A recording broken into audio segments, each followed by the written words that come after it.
நண்பர்களுக்கு வணக்கம். சென்னை கோயம்பேடு பஸ் ஸ்டாண்ட்லேருந்து வேளாங்கண்ணிக்கு லேட் நைட் ட்ராவல் பிளான் பண்ணுறீங்க அப்படின்னா நான் சொல்கிற இந்த ஈசிஆர் ரைடர் பஸ்ஸை ட்ரை பண்ணி பாருங்கள். எஸ்இடிசி நான் AC seat cum sleeper bus Nagapattinam டிப்போலேருந்து ஆப்ரேட் பண்ணுறாங்க. தினமும் நைட்டு 11:10க்கு இந்த பஸ்ஸை இயக்குறாங்க கோயம்பேடு பஸ் ஸ்டாண்டில் இருந்து. இந்த டைமில் கொஞ்சம் டிஃப்ரெண்ட் இருக்கலாம். சாயங்காலம் 5 மணில இருந்து நைட்டு 9 மணி 10 மணி வரைக்குமே இந்த ஈசிஆர் ரோடு செம்ம டிராஃபிக்காக இருக்கும். ஏன்னா சென்னையில் இருக்கிற ஐடி கம்பெனிஸ் எம்ப்ளாயி எல்லாமே இந்த ரோட்டை பயன்படுத்தி தான் சென்னை உள்ள வருவாங்க. அதனால் நைட்டு நீங்கள் ஒரு 10 மணி 11 மணிக்கு மேலே ட்ராவலை பிளான் பண்ணீங்க அப்படின்னா இந்த ரோடு எம்டியாக கிடக்கும்.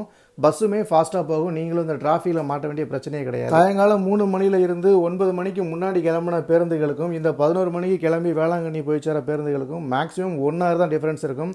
அதை தாண்டி வேறு எந்த டிஃபரன்ஸுமே இருக்காது. லேட் நைட்டில் நீங்கள் ட்ராவல் பிளான் பண்ணுறீங்க அப்படின்னா டிஎன்ஏசிசி வெப்சைட்டில் புக் பண்ணிவிட்டு ட்ராவல் பண்ணுறது ரொம்ப நல்லது. சில டைம் பேருந்துகள் இல்லை அப்படின்னா நீங்கள் பஸ் ஸ்டாண்டை வந்துட்டு ஏமாந்துட்டு போகிற மாதிரி இருக்கும். இந்த பஸ்ஸோட route, ticket rate, bus type எல்லாமே டிஸ்கிரிப்ஷன் பாக்ஸில் கொடுத்துருக்கேன். வேணுன்ற நண்பர்கள் போய் செக் பண்ணி பாருங்கள். நண்பர்கள் யாராவது வேலை இருந்தீங்கன்னா கமெண்ட் பண்ணுங்கள்.